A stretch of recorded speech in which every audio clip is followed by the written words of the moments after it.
À la deuxième audience de la cour militaire de Kinshasa-Gombe, tenue en chambre foraine à la prison militaire d'Indolo, lundi 18 septembre 2023, sur l'affaire Salomon Kalonda Dela, ces avocats ont développé leur mémoire unique, lesquels s'est articulée sur deux moyens de droit, à savoir la compétence de la cour à pouvoir juger leurs clients et la nullité de la procédure antérieure à sa comparution.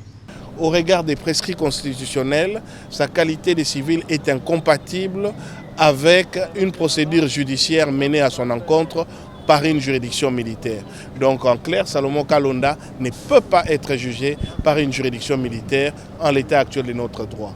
Et un dernier élément, nous avons aussi développé des arguments sur la nullité de l'ensemble de la procédure initiée en son encontre, notamment tous les procès-verbaux établis lors de son interpellation et sa détention irrégulière par les renseignements militaires qu'on appelle communément des MIAP, parce qu'ils ont été établis en violation de toutes les réglementations, de toutes les lois de notre pays et encore de notre constitution, ce d'autant plus qu'il est en plus resté en détention illégale sans accès à l'avocat au-delà de toutes les durées prévues par la loi. La défense du conseiller spécial Moïse Katumbi Chafoué a estimé qu'il s'agit tout simplement d'un procès politique. Naturellement, il ne faut pas se voiler la face.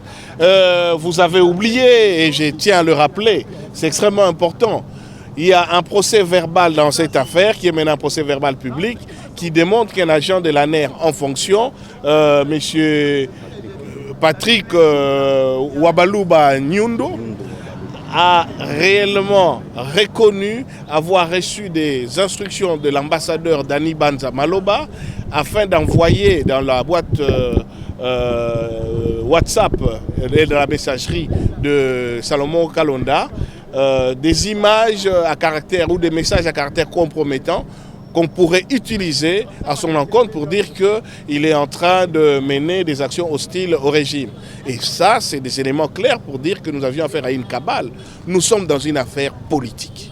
L'auditeur militaire supérieur a sollicité et obtenu de la Cour une remise à la huitaine en vue de répondre aux deux moyens soulevés par la défense.